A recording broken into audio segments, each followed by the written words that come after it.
Assalamualaikum warahmatullahi wabarakatuh. Semangat pagi semua anak-anakku. Nah, hari ini kita berjumpa dalam jarak dan waktu yang mungkin berbeda dari biasanya, tetapi kita tetap bisa melanjutkan pelajaran kita seperti kita di kelas ya. Kali ini Ibu akan memulai materi kita itu tentang sifat koligatif larutan. Namun Ibu akan memberikan pengantarnya berupa konsentrasi larutan. Jadi ini adalah dasar untuk perhitungan pada materi sifat koligatif larutan. Nah, yang akan kita bahas adalah molaritas, molalitas, dan fraksi mol. Ya, perhatikan molalitas itu berbeda dan fraksi mol. Kita bahas yang pertama adalah molaritas. Molaritas ini kalau dirumuskan maka teorinya adalah molar itu adalah mol zat terlarut per volume larutan, atau M besar sama dengan mol N kecil per V. Jika dijabar, maka rumusnya kalau dirinci mol itu gram per mr. Volume di sini dalam liter, jadi ini volumenya dalam liter ya nak. Nah, jika dijabar maka di sini gram per mr dikali 1000 per V. V yang di sini adalah mililiter. Jadi beda. Boleh pakai yang mana saja, yang penting kalian paham. Nah, contoh di sini, berapakah massa gula yang diperlukan untuk membuat larutan gula 0,1 molar sebanyak 100 ml. Jadi jika kita ingin membuat larutan gula dengan konsentrasi 0,1 molar dengan volume 100 ml, maka berapa banyak gula yang harus kita siapkan? Nah, kita akan hitung ya. Ini terusnya kita coba akan hitung. Nah, untuk menghitungnya berarti kita bisa pakai yang mana saja. Kalau datanya di sini, kalau datanya tertera mol, maka kita pakai saja yang praktis, rumusnya yang sederhana. Tapi karena di sini ditanya massa, maka kita gunakan yang ada penjabaran karena ini adalah massa. Jadi kita mencari massa di sini. Kita hitung ya. Nah, ini kita tulis lagi, ini ya rumusnya 1000 per V. Nah, jadi kita masukkan tadi diketahui 0,1, berarti ini 0,1. Massa dalam gram ini yang dicari ya. MR-nya di soal sudah ada. Massa molekuler 342 kali 1000 per volume. Volumenya itu 100 ml, maka kita 1000 per 100. Ini kita coret aja ya nak ya. Nah, seperti ini. Kemudian ini yang ditanya, maka kita pindahkan 0,1 dikali 342, pindah ya, sama dengan gram ini kali 10. Nah, ini kita pindahkan saja, berarti 0,1 kali 342 per 10 sama dengan massanya. Maka massanya berapa nih, kita hitung berapa ya. Jadi 342 dibagi 10, 34,2 kali 0,1 lagi, berarti massanya adalah 3,4 gram. Ini gula, jadi massa gula yang diperlukan 3,4 gram. Nah, ya, ini massa nih ya, massa. Oke. Nah, sekarang Ibu lanjutkan. Ini adalah kita menghitung massa terlarut. Jadi yang dihitung adalah partikel zat padat. Larutan, nomor larutan itu bisa dari zat padat, bisa juga dari zat cair. Jika zat padat biasanya kita sebut melarutkan. Jika bahannya yang dilarutkan itu adalah zat cair, maka kita sebut pengenceran. Jadi membuat larutan dari zat cair biasanya kita sebut dengan pengenceran. Nah, kita coba lanjutkan. Pengenceran itu berarti kita membuat larutan dari konsentrasi tinggi ke konsentrasi rendah, atau dengan kata lain membuat larutan pekat menjadi lebih encer. Itu adalah pengertian dari pengenceran. Contohnya ini ada HCl, jadi ibu bikin ini apa ya, ini gambar lebih bagus ya. Nah, ini adalah HCl, ini gelas ukur ya, 1 molar. Kita akan encerkan ya, atau kita membuat HCl sebanyak 500 ml untuk konsentrasi 0,1 molar ya. Nah, berapakah volume HCl 1 molar atau HCl yang pekat ini untuk membuat HCl dengan konsentrasi yang lebih rendah, yaitu 0,1 molar. Nah, untuk membuat ini, jadi pertanyaannya ini dalam bentuk gambar ya. Kalau ditulis berarti berapakah volume HCl 1 molar yang diperlukan untuk membuat larutan HCl 0,1 molar sebanyak 500 ml. Jadi kita membuat larutan dari larutan. Nah, ini yang disebut dengan pengenceran. Oke, rumusnya adalah M1V1 sama dengan M2V2 ya. Kita hitung lagi ya.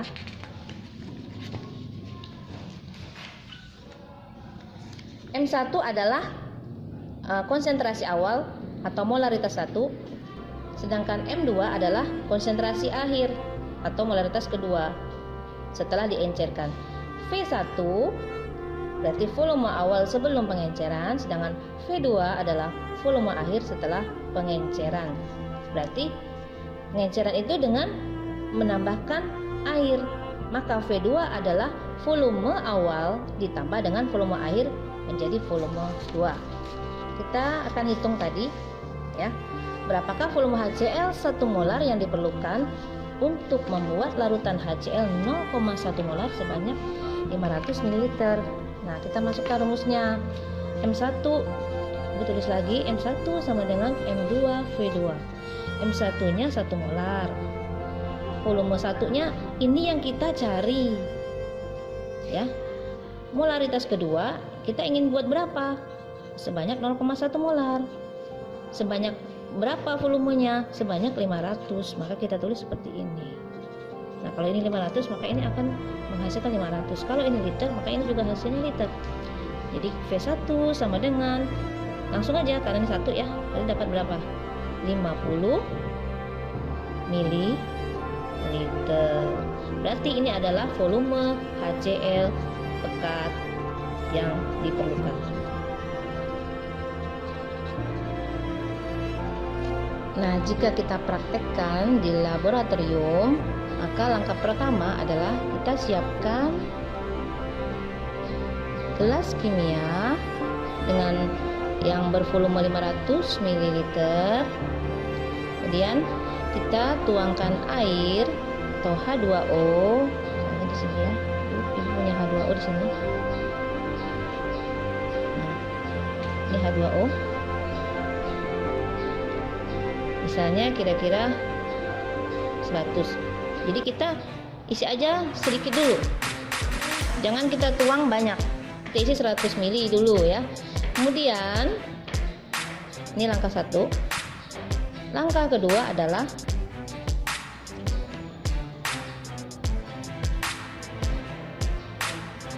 gelas kimia tadi yang sudah berisi air misalnya 100 ml.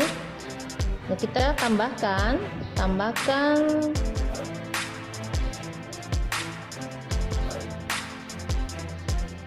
HCl sebanyak yang sudah kita hitung, yaitu 50 ml. Nah, kemudian yang ketiga adalah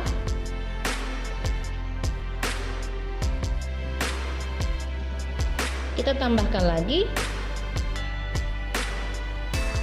H2O hingga volume menjadi 500 ml. Ya, ulangi. Jadi kita siapkan gelas kimia, kemudian kita tambahkan air H2O misalnya 100 ml saja. Kemudian kita tambahkan larutan pekat tadi yang 50 ml HCl di sini. Berarti kalau 100 tambah 50 maka 150. Sedangkan kita akan membuat 500. Nah, sisanya kita tambahkan lagi air. Ya.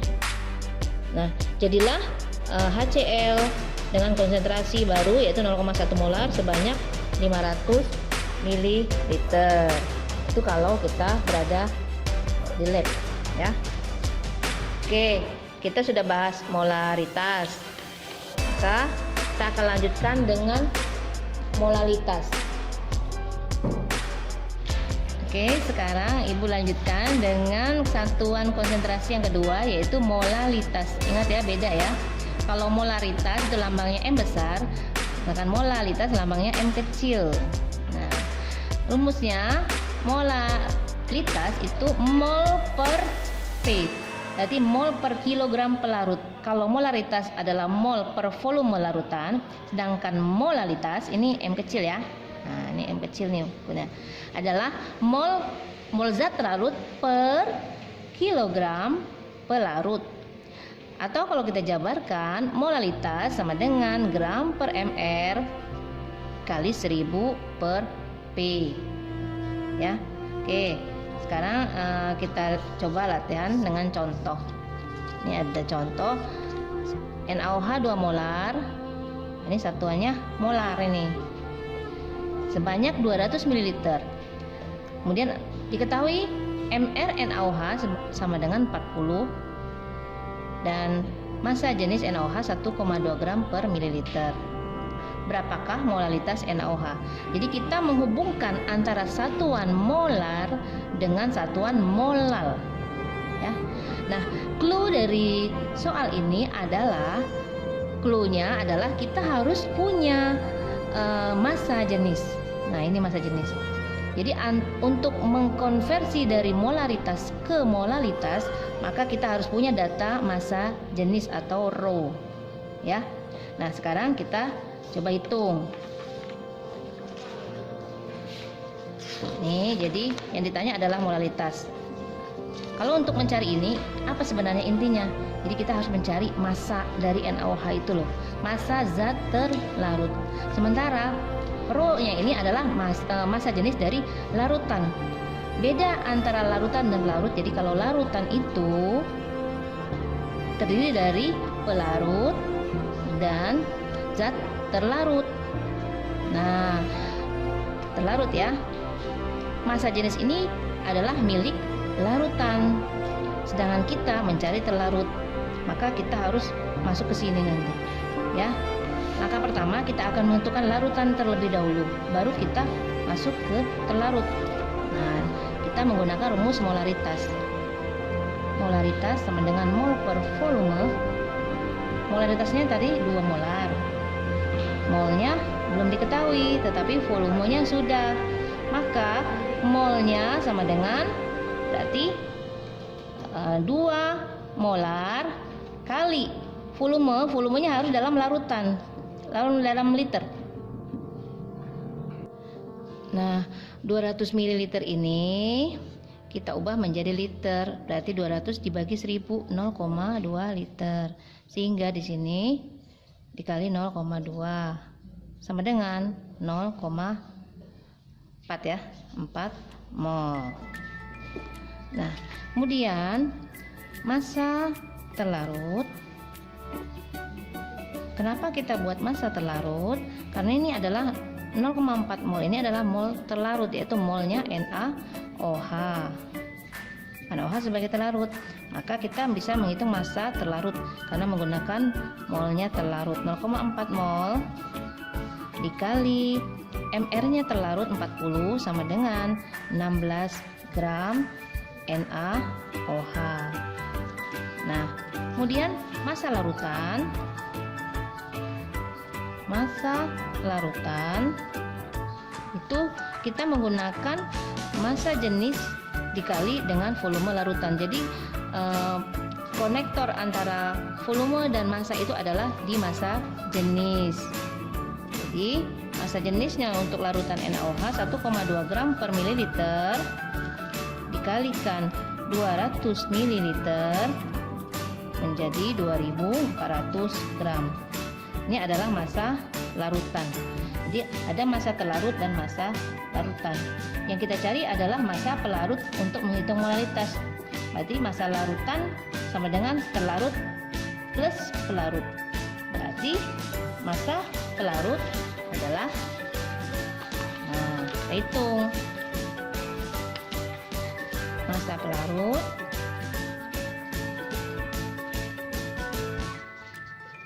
sama dengan massa larutan dikurangi massa terlarut.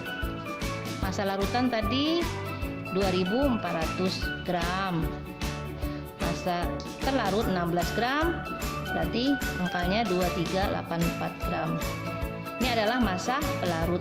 Maka molalitas dengan 0,4 mol dikali atau dibagi, ini 2384 1000 per 2384 gram. Nah, kalau dihitung angkanya adalah 0,168 gram. Nah, tadi kita sudah membahas dua satuan konsentrasi, yaitu molaritas dan molalitas. Nah, di sini Ibu akan jelaskan satuan konsentrasi yang lain, yaitu fraksi mol. Fraksi mol atau dilambangkan dengan X. Ada dua macam fraksi mol, yaitu fraksi mol pelarut dilambangkan dengan XP pelarut, yaitu dari mol pelarut per mol total. Mol total itu berarti mol pelarut dan mol terlarut. Kemudian fraksi mol terlarut kita lambangkan dengan XT, di mana kita peroleh dari mol terlarut atau NT per mol total, yaitu mol pelarut dan mol terlarut. Nah, ini kalau kita jumlahkan sama dengan 1. Kenapa? Jadi fraksi mol ini berupa pecahan atau desimal, angkanya di bawah 1. Jadi total fraksi mol itu sama dengan 1. Berarti XP plus XT sama dengan 1. Jika XP 0,5 maka XT 0,5, atau jika XP 0,2 maka sisanya adalah XP. Ya. Kita coba dengan satu contoh.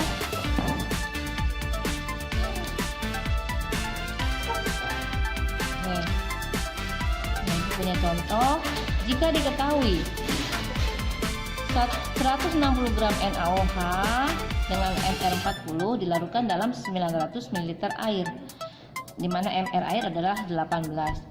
Berapakah fraksi mol NaOH? Fraksi mol NaOH ini berarti fraksi mol terlarut. Nah, diketahui massa jenis air 1 gram per mililiter. Ya, kita menentukan fraksi mol. Berarti untuk menentukan fraksi mol kita harus punya data NT ke NP. Kemudian perlu data MR. MR sudah ada. Ini sudah ada 2 ya. Nah, kemudian volume sudah ada 900 ml. Ini adalah volume dilarutkan dalam 900 ml air. Berarti ini adalah volume pelarut. Dengan 160 gram adalah massa terlarut. Nah, perhatikan ini volume, ini massa. Jadi tidak bisa langsung kita gabung ya, harus ada konektornya, yaitu massa jenis. Nah, kita akan hitung massa air sebagai pelarut. Pelarut berarti rumusnya volume kali rho. Volumenya 900 ml kali rho 1 gram per mililiter, hasilnya 900 mg. 900 gram ya, miligram, mililiter bis. Jadi kalau massa, jadi volume menjadi massa, kalikan saja dengan rho. Volume kalau menjadi massa kalikan rho. Kalau air, karena kita tahu air itu 1 gram, sehingga 900 angkanya bisa langsung ganti aja dengan satuan gram. Tapi kalau selain air, angkanya di bawah 1, 0, sekian misalnya, atau 1, sekian, maka kalau kita lupa maka akan beda angkanya ya. Nah, kemudian berikutnya kita tinggal hitung berapakah fraksi terlarut, karena kita ditanya terlarut. Fraksi terlarut berarti massa mol terlarut plus mol terlarut. Nah, mol terlarut tadi adalah NaOH 160 gram bagi mR-nya NaOH 40. Sedangkan di sini mol total berarti 160, NT-nya sama ya, per 40 kali mol pelarut. Pelarutnya ini 900 gram per mR air 18. Jadi ini 160 bagi 40 sama dengan 4. Kemudian ini 4 juga ditambah 900 bagi 18 itu 50. Berarti 4 per 54 berapa ya? Nah, ini 0,074. Inilah fraksi mol terlarut. Nah, demikian ya anak-anak. Nanti latihannya kita akan lanjutkan di grup kita Telegram kelas ya. Oke, terima kasih atas perhatiannya. Selamat siang. Assalamualaikum warahmatullahi wabarakatuh.